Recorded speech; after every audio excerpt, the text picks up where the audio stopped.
అప్పుడు అతని తల్లిదండ్రులు అన్నారు, ఒరే పోషిస్తాను అంటున్నావు, ఏం పెట్టి పోషిస్తావురా, కళ్ళు లేని వాళ్ళం ఈ ఊళ్ళో ఉంటే అందరూ ఆక్షేపిస్తారు కూడా, పొరుగురెడదామంటే ఓపిక లేదు కదా, కాళ్ళు బాగా లేవు కళ్ళు కూడా లేవు కదా అంటే, ఏమి కంగారు పడుతు నాన్నగారు, కలదు భుజగ్రపీఠి మేము కావడి మోసెదా, కలదు భుజగ్రపీఠి మేము కావడి మోసెదా, కలదు భుజాగ్రపీఠి మేము కావడి మోసెదా,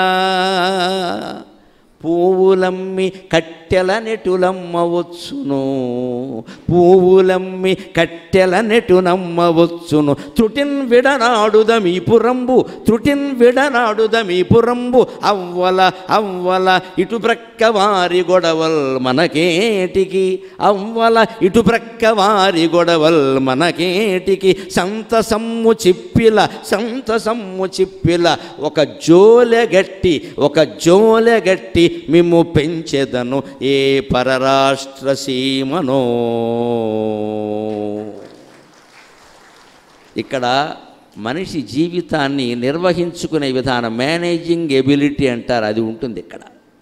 ఎప్పుడు మన ఆస్తులు కోల్పోయినప్పుడు, పరువు కోల్పోయినప్పుడు, కుటుంబంలో ఏదో పరువు తక్కువ పని జరిగింది అన్నప్పుడు, నలుగురు దాని గురించే మాట్లాడుకుంటున్నారు అన్నప్పుడు, మనం భీమవరం వదిలేసి వేమవరం వెళ్ళిపోవాలి, ఓ ఏడాది వరకు రావద్దు, అదో మార్గం. ఎవడు అనుకోడు అక్కడ. ఎప్పుడు మనుషులు అనుకోవడం అనేది ఎలా ఉంటుందంటే, కనపడినప్పుడే అనుకుంటారు. అదిగా వెడుతున్నాడు చూడు, వాళ్ళ అమ్మాయి ఏం చేసింది తెలుసా అంటాడు, వాడికి లేకపోతే ఎవడు అనుకోడు. అందుకే అంత పరువు తక్కువ పని జరిగిందంటే, లేదా ఆస్తులు పోయి కొంచెం పేదరికంలోకి వెళ్ళిపోతే, అందరి వ్యాఖ్యానాలు భరించడం కంటే ఆ ఊరు వదిలిపెట్టి ఒక 6 నెలలు కనీసం ఎక్కడికో వెళ్ళిపోతే, అక్కడ ఇవన్నీ సద్దుమణిగిపోయి అంతకంటే ఘోరాలు కొన్ని జరుగుతాయి, వాళ్ళని అనుకుంటారు, మన వదిలేస్తారు. ఎప్పుడు ప్రపంచం అంతే. సోషల్ మీడియాలో కామెంట్లు కూడా అంతే. ఓ బెంగపడి జరాలు తెచ్చుకోవాల్సిన అవసరం వెళ్ళా. మనం చూడకపోతే ఏ కామెంటు మన ఏమీ చేయదు. చెప్పేవాడికి 100 కష్టాలు ఉంటాయి. వీడు ఏదో పెడతాడు ఇక్కడ కామెంట్, ఇక్కడ అన్నీ మనం పట్టించుకోవాలా? చాలామంది ఇవాళ పట్టించుకుని ఆత్మహత్యలు కూడా చేసుకుంటున్నారమ్మా. ఆత్మహత్యలకి ఈ సోషల్ మీడియా కామెంట్లు ప్రధాన కారణం అవుతాయి. మనం చిన్నపిల్లలమా? మనం చిన్నపిల్లమండి. 40-50 ఏళ్ళు దాటి ఇంకేం పట్టించుకుంటాం ఇక్కడ? ఆముదాం అసలు మారి వాడవడం మన్నాడడానికే అసలు చూడొద్దు. మనకి ముఖ్యమైన కార్యక్రమం దాంట్లో చూడాల్సి ఉంటే ఫోన్లో టైం పెట్టుకుని ఆ సమయంలో ఆ కార్యక్రమం చూస్తాం, కట్టేస్తాం అంతే. వచ్చిన వాట్సాప్లన్నీ చూడాల్సిన పని ఉందా ఇక్కడ? ఊరికే కెలుగుతూ కూర్చుంటారు, అందుకే బుర్రపాడైపోయింది. అందుకే అతను ఒక ఉపాయం చెప్పాడు, ఈ ఊరు విడిచిపెట్టి వెళ్ళిపోదాం. మనం పేదరికంలో ఉన్నాం కదా, ఎవరన్నా చూశారనుకో, ఆయన చూడము అన్నట్టు వరకు ఎలా ఉండేవాడో పాపం. ఈ ఎదవ కామెంట్లన్నీ మనకి దేనికి? సానుభూతి. ఎదుటి వాళ్ళు అసూయ పడేలా మనం బతకాలండి, సానుభూతి చూపించేలా బతకూడదండి. జీవితం అంటే అది. సానుభూతి ఆశించద్దమ్మా, వాళ్ళు జలసీ ఫీల్ అయ్యేలా బతకాలి. అంత గౌరవంగా, అంత వైభవంగా, అంత హాయిగా ఉండాలి. Let them feel jealousy. మనకి సానుభూతి అవసరం లేదు. We never want the pity. మన ఇంటికి వచ్చి ఎవడో అనారోగ్యం గురించి పరామర్శించడం, మనకి ఆ కష్టం అక్కర్లేదు. మన కష్టం మనం తట్టుకోగలం, వాటితో మనకి లేదు ఇక్కడ. అది ఆత్మవిశ్వాసం అంటే. అందుకని ఆయన చెప్పాడు, ఈ దాని నుంచి తప్పించుకోవాలంటే వదిలేద్దాం, ఏం పర్వాలేదు, ఏముంది మనకి ఇక్కడ, ఇంక ఇవ్వడానికి కూడా ఏం లేదుగా. పైగా ఇంకోటి చెప్పాడు, నాన్నగారికి నచ్చే మాట, ఇప్పుడు కూడా ఎవరన్నా అన్నానికి వస్తే మీరు పెట్టగలరా నాన్నగారు? లేదు కదా. అలాగైనా లేదని అనలేరు కదా. దీని నుంచి తప్పించుకోవాలంటే వెళ్ళిపోవడమే మార్గం. ఎలా పెడతావురా? ఎక్కడికి? మనకేమో డబ్బులు కూడా లేవు కదా, ఎడ్ల బండి కట్టించుకోలేం కదా, మేము ముసలాళ్ళం కదా, మమ్మల్ని ఎలా తీసుకెడతామంటే, అప్పుడు ఆ కొడుకు అన్న మాట చూడండి, చరిత్రలో మిగిలిపోయింది. కలదు భుజగ్రపీఠి మేము కావడి మోసేదా. ఇంట్లో అన్నీ అమ్మేసిన కావడి ఉందండి, మంచినీళ్ళ బిందెలు మోసేది. ఆ కావడి ఉంది కదా, నా భుజాలు 17 ఏళ్ల కుర్రాన్ని గట్టిగానే ఉన్నాయి కదా, ఈ కావడిలో మిమ్మల్ని ఇద్దరిని చెరొక వైపు కూర్చోబెట్టుకుని మోసి తీర్థయాత్రలకు తీసుకెడతాను నాన్నగారు, నాకు అనుమతి ఇవ్వండి అనడమా. అది శ్రవణ కుమారుని కథ. కలదు భుజగ్రపీఠి మేము కావడి మోసెదా, పువ్వులమ్మి కట్టెల నెటులమ్మవచ్చును. పూలమ్మిన చోట కట్టెలు అమ్మకూడదు అంటారు. బాగా బతికిన చోట చెడిపోయే పరిస్థితి వస్తే తక్షణం వెళ్ళిపోయి ఎక్కడో బావమరిదింటోనో తమ్ముడింటోనో దూరంలోనో, వీలైతే అమెరికాలోనో ఎవడైనా టికెట్ పెట్టి తీసుకెడితే అక్కడికే వెళ్ళిపోతే మన గురించి మర్చిపోతారు మొత్తం ఇక్కడ. ఆ తర్వాత ఎప్పుడో రావచ్చో, మళ్ళీ శుభ్రంగా 4 రూపాయలు సంపాదించుకున్నా కొత్త వాడరా మొగాడంటే అది అంటారు. ఇక మళ్ళీ ఇక్కడ మామూలే. పోయిన చోట సంపాదించుకున్నాడు చూసుకో మరి అది. పైగా వాళ్ళ మా అబ్బాయి వల్ల మనం బాగున్నాం అనుకోండి, కొడుకంటే అలా ఉండాలి మరి తండ్రిని కాపాడాడు అంటారు. మంచి పేరే కదా. ఈ దరిద్రపు వ్యాఖ్యానాలన్నీ వింటూ ఇక్కడ ఉండాలా? ఉండగలిగితే మంచిదే, మేరు పర్వతంలా తట్టుకుని ఉండగలిగితే మంచిదే, కానీ అందరూ ఉండలేరు. అందుకని చెబుతున్నాడు శ్రవణ కుమారుడు, దిస్ ఈజ్ మేనేజింగ్ ఎబిలిటీ. ఒక వ్యాపారం చేశాం, నష్టం వచ్చింది, కొంతకాలం ఎవరికి కనపడద్దు, కొంతకాలం కనపడద్దు, 2 నెలల పాటు. అప్పుడు ఊళ్ళో కొంతమంది మనకంటే గొప్ప వ్యాపారాలు చేసి మనకంటే నష్టపోయిన వాళ్ళు ఉంటారు, వాళ్ళు పైకి ఎక్కుతారు, మనం లోపలికి వెళ్ళిపోతాం, గొడవ లేదు. ఈ సోషల్ మీడియా అనేది ఎప్పుడు పాల పొంగు, 2 రోజులు ఉంటుంది, 3వ రోజు వేరేది వస్తుంది. ఇక్కడ ఆ 2 రోజులు మనం తట్టుకుంటే చాలు. తట్టుకోలేకపోతే ఊరికి దానికి ఏదో మనం పెట్టి వాళ్ళు పెట్టి ఏంటంటే ఈ సంతంతా వదిలిపారేసి దానికి వ్యాఖ్యానమే ఈ శ్రవణ కుమారుని కథ. వదిలే, ఎక్కడికెక్కడ వదిలే, నీ దారి వెళ్ళిపో, నీకెందుకు వచ్చిన గొడవ అని. భుజం ఉంది, కాబడి ఉంది, నేను మిమ్మల్ని మోస్తాను, పువ్వులు అమ్మించోట కట్టెలు అమ్మగలవ, త్రుటిని విడనాడుదమీ పురంబు. ఈ పురం విడిచిపెట్టేద్దాం ఒక క్షణంలో, ఏముంది ఇక్కడ. ఆవల ఇటు ప్రక్క వారి గొడవలు మనకేటికి. ఇక్కడ ఈ ఊరు కరువుతో ఉన్నారా, ఏమైంది, అదంతా మనకెందుకంటే చేయగలిగిందంతా చేశాం కదా, అన్నీ పోగొట్టుకున్నాం, ఇంకెక్కడ దేనికి. అంతేకాదు, సంతసమ్ము చెప్పిల ఒక జోలె బట్టి మేము పెంచెదను ఏ పరరాష్ట్ర సీమనో. నేను హాయిగా ఆనందంగా ఒక జోలె పట్టుకుని భిక్షాటన చేసి అయినా సరే మిమ్మల్ని పోషిస్తాను నాన్నగారు అన్నాడమ్మా. అది కొడుకు అనవలసిన మాట. అందుకని ఆయన్ని నమ్ముకుని వాళ్ళు బయలుదేరారు ఖచ్చితంగా. అలా వెడుతూ ఉంటే ఒక చిత్రం జరిగింది. అలా మోసి తీసుకెడుతూ ఉంటే ఒక ప్రాంతం బయలుదేరి వెళ్ళేసరికి చీకటి పడింది. చీకటి పడినా చేరవలసిన ఊరు రాలేదు. రాత్రి అయ్యేసరికి ఏదో ఊరు చేరాలి కదా, ఊరు రాల. అయినా కొడుకు మోస్తూనే ఉన్నాడు పాపం ఇద్దరిని. తండ్రి, ఒరే చీకటి పడిందిరా, ఏం మోస్తావురా అంటే, లేదు నాన్నగారు, మీకు ఇది మామూలు చీకట్లా కనపడుతుంది, నాకెలా కనపడుతుందో తెలుసా అని శ్రవణ కుమారుని భావాన్ని రామకృష్ణ శాస్త్రి గారు అద్భుతమైన వర్ణన, చీకటి వర్ణన రూపంలో చెబుతున్నారు. చీకటి దిక్కులందు శివకంఠాంతర్విలుంఠత్ హలాహలపూరంబు బహిర్నిరస్తమయి బ్రహ్మాండంబు పూరించెనో. చీకటి దిక్కులందు శివకంఠాంతర్విలుంఠత్ హలాహలపూరంబు బహిర్నిరస్తమయి బ్రహ్మాండంబు పూరించెనో. కలితౌదార్యు మహాత్మునొక్కనిని నిష్కాసించు ఈ పాప పంకిల దేశమున ఎవడేని ఒక మహా కృష్ణధ్వజం బెత్తెనో అన చీకటి దిక్కులందు. కావ్యం కథ ఎప్పుడు కావ్యం రూపంలో వినాలి. కావ్యంలో వర్ణనలు ఉంటాయి. ఇక్కడ చీకటిని వర్ణిస్తున్నారు, మన జీవితాన్ని గుర్తు చేస్తున్నారు, పరమశివుణ్ణి కూడా గుర్తు చేస్తున్నారు. చీకటి దిక్కులన్నీ అలుముకున్న చీకటి ఎలా ఉంది అంటే, శివకంఠాంతర్విలుంఠత్ హలాహల పూరంబు బహిర్నిరస్తమయి బ్రహ్మాండంబు పూరించెనో. శివుడు హాలాహలాన్ని సేవించినప్పుడు ఈ కంఠంలో నల్లని మచ్చ ఏర్పడింది కదా, అనుకోకుండా అది బయటికి వచ్చి ఈ ప్రపంచం అంతా వ్యాపించిందేమో అన్నట్టుగా శివుని కంఠంలో మచ్చలాగా చీకటి వ్యాపించింది అన్నాడు ఆ మహానుభావుడు.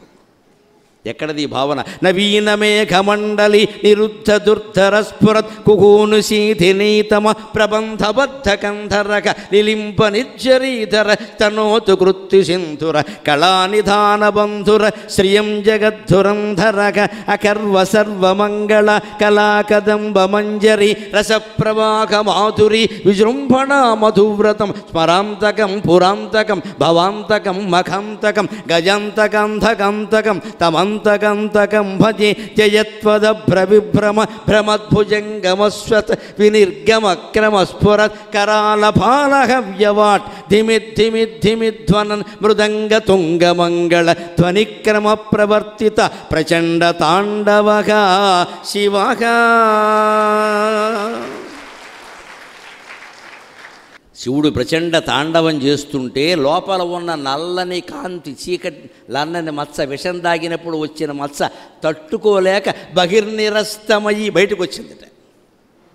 శివకంఠాంతర్విలుంఠత్ హలాహలపూరంబు, శివుని కంఠం లోపల ఇమిడిపోయింది అనుకున్న విషపు కాంతి ఉందే తేజస్సు, అది బయటకు వచ్చిందిరా, నేను తట్టుకోలేకపోతున్నా ఈయన నాట్యానికని. బహిర్నిరస్తమయి బ్రహ్మాండంబు పూరించెను, మొత్తం బ్రహ్మాండం అంతా నిండిపోయింది. ఇది రావణ బ్రహ్మ రాసిన స్తోత్రం, దీనికి మూలం. నవీన మేఘమండలి నిరుద్ధ దుర్ధర స్ఫురత్ కుహూ నిశీథినీతమ ప్రబంధబద్ధ కంధరక నిలింప నిర్జరీధర తనోత్ కృత్తి సింధురక కళానిధాన బంధురక శ్రియం జగద్ధురం ధరక అని శివుణ్ణి వర్ణిస్తాడు. సీతాదేవి విషయంలో తప్పు చేశాడు కానీ పాండిత్యంలో ఆయన్ని మించినవాడు లేడండి, ఆయన్ని మించినవాడు లేడండి. అపూర్వమైన శివభక్తి, వేద పాండిత్యం. వేద పండితులు ఆయన ముందు వేదం చదవడానికి భయపడేవారు. ఇవాళ మన ఘనపాఠీలు చదువుతారు, ఇందాక చదివారు చూడండి. మయి మేధాం మయి ప్రజాం మయి మేధాం మయి ప్రజాం మేధాం మేధాం మయి మేధాం మయి ప్రజాం మయి ప్రజాం మయి ప్రజాం మయి ప్రజామితి మయి ప్రజాం ప్రజామితి ప్రజాం. ఈ విధానాన్ని మొత్తం కనిపెట్టింది రావణ బ్రహ్మ. ఘనపాఠీలు పాడుతున్న ఘనపాండిత్య విద్య, వేదాన్ని ఇలా చదవాలి అని చెప్పి విద్య ఏర్పాటు చేసింది రావణ బ్రహ్మ, అంతటి పండితుడు. అలాగే శివుని కంఠంలో ఉండేటువంటి మత్స ఉండలేక బయటకు వచ్చి వ్యాపించుతారు. అంటే ఈ వ్యాపించిన చీకటి, శివుని కంఠంలో ఉండే మత్స దేనికి సంకేతం? త్యాగానికి సంకేతం. ఆయన విషం తాగాడు కదా, అందుకే మత్స వచ్చింది. అది త్యాగం. విషం తాగడం త్యాగం అండి. ఆయన ఏమన్నాడు విషం తాగడానికి వెళ్ళినప్పుడు, ఏమండి విషం తాగుతారు ఏమిటండి, మీరు ఎల్ఐసి కూడా చేయలేదు, 2 పిల్లలు ఉన్నారు, ఏమైపోవాలి అంది అమ్మవారు. ఆవిడ గొడవ ఆవిడది. వినాయకుడు, గణపతి, కుమార్ అందరూ ఇంగ్లీష్ మీడియం చదువుతున్నారు, ఏమైపోవాలి వీళ్ళు, మీరు విషం తాగుతారు. వాళ్ళు ఎవడో పిలిస్తే వెళ్ళవేనా, ఇదేమైనా పళ్ళరసమా పాయసమా, చేదస్తంపోకుడు చెబితే వెంట కొడితే ఎడుస్తాడని నాకు దయ్యారయ్యో అంది ఆవిడ.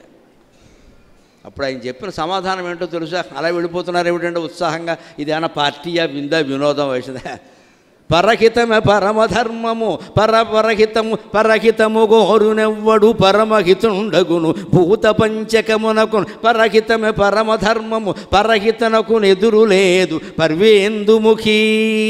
పార్వతి, లోకంలో స్వార్థంతో బతికే వాళ్ళు ఎంతోమంది ఉన్నారు. లక్ష్మీదేవి వస్తే ఎవరో తీసుకున్నారు, చంద్రుడు వస్తే ఎవరో తీసుకున్నారు, కామధేను వస్తే ఎవరో తీసుకున్నారు, కల్పవృక్షం వస్తే ఎవరో తీసుకున్నారు. కానీ కష్టం వచ్చినప్పుడు గుర్తొచ్చిన దేవుడు గునుపూడి సోమేశ్వర స్వామి ఒక్కడే. కష్టం రాగానే గుర్తొచ్చిన దేవుడండి మన గునుపూడి సోమేశ్వర స్వామి.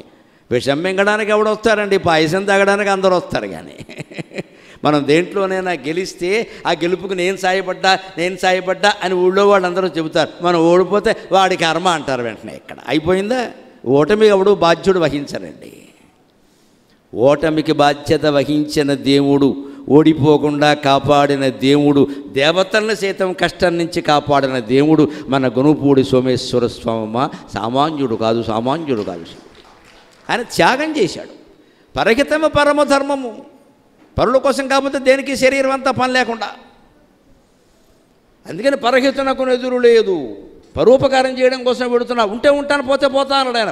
బతుకుంటాననే ధైర్యంతో శివుడు వెళ్ళాడన్న తప్పుడు వ్యాఖ్యానం. శివుడు త్యాగం చేశాడు ఖచ్చితంగా. ప్రాణం పోగొట్టుకుందుకు సిద్ధపడి వెళ్ళాడు ఆయన. మనల్ని కూడా ఆ త్యాగం చెయ్యమని చెబుతున్నాడు. బతుకుంటానన్న ధైర్యంతో పెడితే నాటకం అవుతుంది. అది ధైర్యం సమస్య కాదు అక్కడ, త్యాగం అంతే. ఉంటే ఉంటాం పోతే పోతాం. ఏం మిగులుతుందో అల్లూరి సీతారామరాజు 28 ఏళ్ల వయస్సులో ప్రాణత్యాగానికి సిద్ధపడ్డాడండి. ఆయన మరో శివుడు కాదా? బాలచంద్రుడు ధర్మం కోసం యుద్ధం చేశాడే, 16 ఏళ్ల వయస్సులో ప్రాణం కోల్పోయాడే. అభిమన్యుడు యుద్ధం చేశాడే, ప్రాణం కోల్పోయాడే. వాళ్ళందరూ ఏ బిరుదులు ఇస్తారని త్యాగాలు చేశారండి వాళ్ళు. అవన్నీ ఆ సీతారామరాజు పుట్టిన గడ్డలో మనం మాట్లాడుకుంటున్నాం కదా. బతికితే సీతారామరాజులా బతకాలి ఖచ్చితంగా. త్యాగం చేయాలి. పోతుంది అధవ శరీరం. ఇప్పటికి చెప్పుకుంటున్నాం. ఎక్కడైనా ఒక కాలనీ ఉంటే ఏఎస్ఆర్ కాలనీ, ఏంటంటే అల్లూరి సీతారామరాజు. అలా మన పేరు మిగలాలి కానీ మనం మిగులుతామండి ఇక్కడ. అటువంటి త్యాగమే శరవణ కుమారుడు చేయబోతున్నాడు తల్లిదండ్రుల కోసం. ఖచ్చితంగా మీరు అదృష్టవంతులు. ఈ కథ వింటున్నవాడు, చెబుతున్నవాడిని నేను అంతకంటే అదృష్టవంతుడిని. రామకృష్ణ శాస్త్రి గారి జీవితమే ధన్యం. ఆ కథని కావ్యంగా రాసి మనకు అందించాడు ఆయన. అపూర్వమైన కథ, అద్భుతమైన కథ. బ్రహ్మచర్యం, మాతాపితృసేవ, మరొకటి తెలియదు శ్రవణ కుమారుడికి. అందుకని చీకటి ఎలా ఉంది అంటే శివుడి కంఠంలోంచి ఆ నల్లటి మచ్చ బయటకు వచ్చిన అంటే త్యాగం. శ్రవణ కుమారుడు త్యాగమే బయటకు వచ్చింది, అదే చీకటి. పైగా శాపం పెడుతున్నాడు రామకృష్ణ శాస్త్రి గారు. ఎవరికో తెలుసా? ఆ ఊళ్ళో వాళ్ళకి. అటువంటి మహానుభావుడు ఊళ్ళోంచి వెళ్ళిపోతుంటే ఉంటున్నారా? సిగ్గుందా మీకు? వెళ్ళి కాళ్ళమే పడద్దు, మీరు ఉండండి, ఇంతకాలం మమ్మల్ని పోషించారు, మీరు ఉండండి, మేము చూసుకుంటాం అని ఎవరు అనొద్దు. ఎవరు అనలేదండి. ఆయనకు ఒళ్ళు మండింది. అందుకే ఏమంటున్నాడు, ఈ చీకటి ఏమిటో తెలుసా?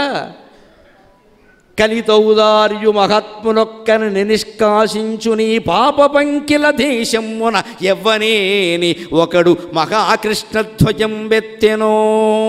మనం ఏమీ చెయ్యలేకపోయినా సరే ఒక దుర్మార్గానికి మనం నిరసన తెలియజేయాలంటే ఏం చేస్తామండి? పెద్ద నల్ల జెండా తీసుకొచ్చి భీమవరం రోడ్ల మీద తిప్పుతాం. నిరసనకి నల్ల జెండా. అలాగా విశ్వనాథ దత్తుకి జరిగిన అన్యాయానికి, ఈ ఊళ్ళో వాళ్ళు చేసిన అన్యాయానికి నిరసన తెలియజేయడం కోసం ఆకాశం నల్ల జెండా ధరించింది. అదే చీకటి అని వర్ణించాడమ్మా. అది కావ్యం. ఆకాశం ధరించిన నల్ల జెండా ఒక మహాకృష్ణధ్వజం బెత్తెనో. అంత చీకట్లో కూడా మోసుకుని అలా వెళ్ళిపోతూ ఉంటే తండ్రికి జాలేసి, ఒరే ఆపరా అంటే ఏదైనా పల్లె రావాలి కదా నాన్నగారు, పల్లె పట్టణమో రావాలి, అరణ్యంలో ఆపితే మృగాల బాధ కదా, ఎలా ఆపుతాను అని అంటూ ఉంటే, చాలా కష్టపడ్డావురా ఒరే, మా ఇద్దరిని ఏ మృగాలైనా తినేసినా బాగుండురా, నువ్వేనా సుఖంగా ఉంటావు, పెళ్లి చేసుకుని సుఖంగా అంటే అలా అనద్దు. నన్ను నిన్నాళ్ళుగా స్వర్ణడోలికలలో నన్బెట్టి అత్యంత పావన వాత్సల్యము మీర పెంచితిరి. నన్ను నిన్నాళ్ళుగా స్వర్ణడోలికలలో నన్బెట్టి అత్యంత పావన వాత్సల్యము మీర పెంచితిరి. మీ వంతయ్యే నా వంతు వచ్చినది, ఈ మాత్రము తల్లిదండ్రులను సంసేవించి చేయూతనీయనివాడు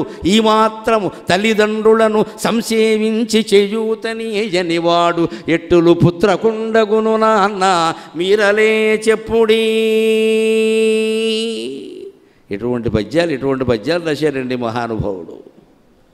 ఇది ప్రతి ఇంట్లో కొత్తగా పెళ్ళైన జంట గోడ మీద రాసి పెట్టుకోవలసిన పద్యం అమ్మా. ఇది కొడుకు తండ్రితో ఏమంటున్నాడు అంటే, అదేమిటి నాన్నగారు, నేనేదో కష్టపడ్డాను అంటున్నారు, చీకటి అంటున్నారు, అరణ్యం అంటున్నారు, మీరు పడిన కష్టం ముందు నా కష్టం ఎంత? నన్ను నిన్నాళ్ళుగా స్వర్ణడోలికలలో నన్బెట్టి, ఇన్ని రోజులు నన్ను బంగారపు ఉయ్యాల్లో పడుకోబెట్టారే, మీరు బాగున్న రోజుల్లో నాకేమైనా అన్యాయం చేశారా? మా అబ్బాయి బంగారు కొండ అని బంగారపు ఉయ్యాల్లో పడుకోబెట్టారే. అత్యంత పావన వాత్సల్యము మీర పెంచితిరి. కొందరు తల్లిదండ్రులు బాగా డబ్బు ఉన్నవాళ్ళు డబ్బుతో పెంచుతారమ్మా, ప్రేమతో పెంచరు. అదో దౌర్భాగ్యం. ప్రేమించడానికి ఆయాల్ని నర్సుల్ని పెడతారు ఇక్కడ. వీళ్ళు ప్రేమించరు, వీళ్ళు ఏ సేవ చేయరు, ఎందుకంటే డబ్బులు బాగా ఉన్నాయి, దానికో ఆయా దీనికో గయా. కొన్ని సేవలు పిల్లలకి, కొన్ని సేవలు పెద్దలకి స్వయంగానే చెయ్యాలండి. మనుషుల్ని పెడితే కుదరదండి. పిల్లలకి స్వయంగానే చెయ్యాలి. ఆ మమకారం వాళ్ళకి తెలియాలి. ఇప్పుడు పిల్లలకి మనుషుల్ని పెడుతున్నారు, పెద్దాళ్ళకి మనుషుల్ని పెడుతున్నారు. పిల్లలకి పిల్లల డైపర్లు వచ్చాయి, పెద్దలకి పెద్దల డైపర్లు వచ్చాయి. నమశివాయ. మొత్తం మీద సమాజ సేవ చేసే ఒకే ఒక వస్తువు నా దృష్టిలో డైపర్. దానికి నమస్కారం. డైపరాయ నమః. వదిలేస్తున్నాం మనం అంతే అలాగా. అందుకని ఆయన చెబుతున్నాడు, ఇంత త్యాగానికి శ్రవణ కుమారుడు అర్ధరాత్రి చీకట్లో కూడా కావళ్ళలో కూర్చోబెట్టుకుని తీసుకెళ్లే త్యాగానికి ఎందుకు సిద్ధపడ్డాడు అంటే, వాళ్ళు అలా పెంచారు ఆయన్ని. నన్ను బంగారు పూజల్లో పెట్టి పెంచారు. కేవలం బంగారు పూజలేనా? అత్యంత పావన వాత్సల్యము మీద పెంచితిరి. ఎంతో వాత్సల్యం చూపించారు, ప్రేమ చూపించారు. నేను అన్నం తినకపోతే అమ్మ అన్నం తినలేదు, మీరు మానేశారు. అడిగారు, ఏమిటి అబ్బాయి అని అడిగారు. ఆ ప్రేమ ఎక్కడి నుంచి వస్తుంది? కోట్లు పెడితే వస్తుందా? అది ఇప్పుడు ఏమంటున్నాడంటే, కనీసం పద్యం అంతా రాసి పెట్టుకోకపోయినా ఈ మాట రాసి పెట్టుకోండి. మీ వంతయ్య నా వంతు వచ్చినది అన్నాడు. ఇది 60 ఏళ్ళు దాటిన తల్లిదండ్రులకి 40 ఏళ్ల కొడుకు చెప్పవలసిన మాట ఏమిటంటే, మీ వంతయ్య నా వంతు వచ్చినది. నాన్నగారు, మీరు వ్యాపారం విరమించి ఇంట్లో కూర్చోండి, హాయిగా నేను చూసుకుంటాను కదా, మీరెంత లాభం సంపాదించారో అంత లాభానికి లోటు లేకుండా నేను చేస్తా, మీరు ఉండండి అని కొడుకు అనాలి. తండ్రికి కూడా చెబుతున్నాను నేను మొహమాట లేకుండా, తండ్రి వదిలేసి ఇంట్లో కూర్చోవాలి. ఒక్కో కొడుకు సిద్ధపడిన తండ్రి ఇవ్వడు. ఈయన్నే పెద్ద జిడ్డు అంటారు.